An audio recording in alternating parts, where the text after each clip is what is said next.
I've had the pleasure to work with a really awesome piece of equipment. And that piece of equipment is this lens that we'll be talking about today, which is the Laowa 25 to 100 millimeter T2.9 Cine Zoom. It's a really great lens that has some really big downfalls.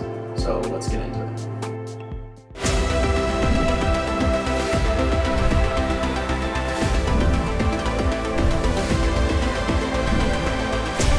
Okay, so this lens right now I have mounted on my Blackmagic Pocket 6K, and I really wanted to try this lens out, so I was DPing a short documentary as well as doing some interviews on a feature-length documentary as the DP.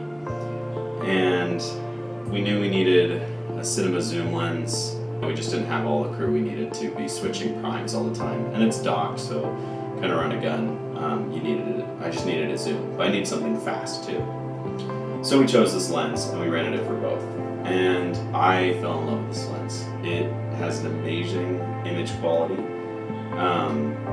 It's really sharp. It's a really sharp lens. Not so sharp that it's like clinical and like maybe what you get out of like another lens I love, but like the Sigma Zoom series of lens, the Art series. And it just has a really great look to it. It has a lot of like a decent amount of character, but not so much that it becomes overwhelming. So it's just a good balance of kind of vintage looking lens, but also has the sharpness to keep it in a range where it can work in a variety of platforms. Like I could see using this lens for both promotional work as well as some more creative pieces.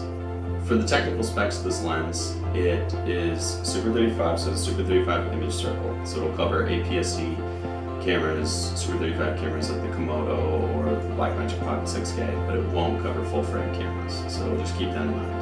I haven't tested on full frame cameras, so I don't know how much black or just really intense vignette you're gonna get, but it will happen because its image circle is not that large. It is a T2.9. It's a 25 to 100 zoom, so it's a pretty fast zoom that covers a wide range. And it's fully manual aperture ring that's got the Mod 8 gears, zoom rings, fully manual Mod 8 gears, and then it has a 300-degree focus rotation with Mod 8 gears, which is great for fine-tuning your focus. You can use it with follow focuses, and whether you have an AC or you're pulling off of like what I have, this little Delta hand grab, you've got a really good range of focus, so you can kind of fine-tune your focus, which is nice compared to shooting on, photography glass. The end of this lens is 100 millimeter, which is kind of a weird size. When you order it though, it will come with 114 step up on the front of it so that you can use matte boxes fully. The rental doesn't come with it, and the reason the rental didn't from Lens Rentals is they stated that it will not support clamp on matte boxes. So I think what was happening was they would clamp on the matte box and it would fall off because it's not actually part of the lens, it's like a step up. So just keep that in mind if you're thinking about, adding a matte box to this, that you could run into some issues there. Maybe not with a rail mount. If you had a rail mounted matte box with 114, I think you'd be fine. But if you're trying to do a clamp on, you need 100 mil back, or else it probably wouldn't work. It's kind of a odd lens in the fact that it's a 25 to 100, which is a great range for zoom, but that it's also a T2.9, which that's pretty fast considering the range you have. The range I found was awesome. 100 was perfect for the closest ECUs we did, extreme close-up shots, and 24 was pretty wide. I would say one of the shortcomings was it wasn't quite wide enough for a lot of scenarios, and that could have been better, but you can't complain when you have a range like 25 to 100. That's an amazing range. And a T2.9 for this lens is fast. It isn't a very fast lens, but it is fast for what you're getting. That kind of led into another shortcoming though, in that, we ended up using this lens for the interviews too. And second, like looking back, I wish we would have just switched to some primes that had a similar look. Just because it didn't quite produce that shallow depth of field that you really want in your interviews where you fall off. In low light situations, I struggled.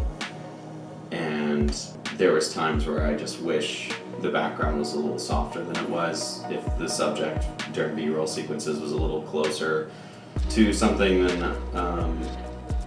so we couldn't get that depth with the T2.8. It wasn't quite there for that.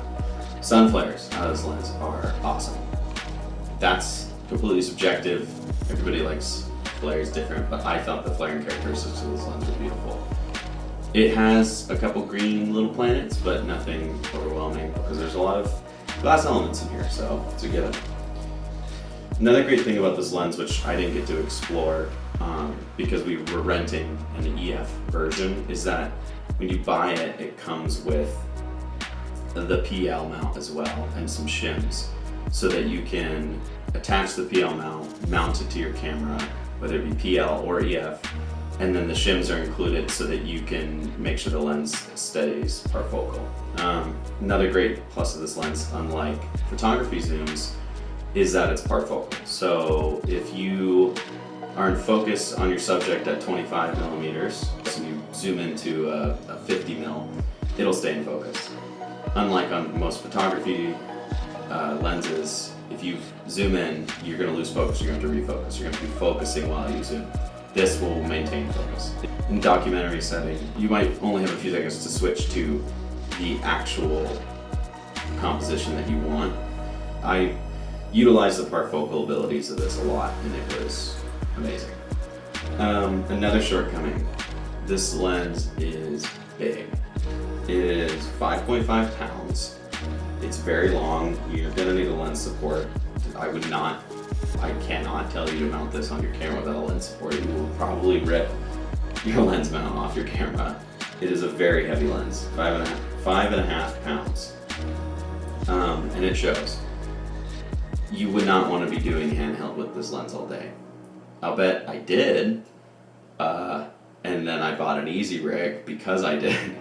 So I shot like a day on this hunting documentary, and we went out for 12 hours, and I didn't have an easy rig or tripod. Why? Because we just want to do handheld and be light because we were actually hunting. And my back felt numb for like a week, and I hated myself for it. So it's really heavy. You're not going to want to use this for like weddings unless you're going to be wearing an easy rig at the wedding or something. If you're going to do handheld work with this, you're going to need some support gear, period. And if you're going to just be shoulder rigging it, you're going to need an AC or somebody to hand it to, or a grip to hand it to between shots. It's just a very heavy lens, and it makes the camera very heavy. They could, which I think would be really difficult to do, bringing the weight down. If they brought the weight down to even 4 pounds, I think it would be amazing. But just where it sits at 5.5 pounds, it's very heavy. I even debated buying it because it is such a good price for what it is. You're not going to find a Cine Zoom with this range from 25 to 100 at this speed with a T2.9 for anything less than double what this lens is worth. So I think in conclusion, this lens is a really awesome lens for documentary work. There's a lot of pluses to this lens, and it's a really unique and fun lens, so I definitely recommend renting it and using it. It has a great range from 25 to 100. It's fast enough at a T2.9, and it's got a really great character, but not overwhelming. It's plenty sharp, has beautiful sun flares. It's overall just a gorgeous lens, and it's affordable too. I think that you should rent this lens before you buy it. Rent this lens, try it out, see if it's going to work with your workflow, and if it does, then get it. So I definitely recommend it, but not without trying it first. So yeah, that's the end of the video, and I hope you guys enjoyed it, and I hope it gave you some more insight into this lens. There's other more technical videos on this lens out there, so if you're looking for more technical data, like actual sharpness, color rendition, that sort of a thing, just look up the lens on YouTube and you'll find it. Like, subscribe, and leave a comment. Signing out. You guys have a good one.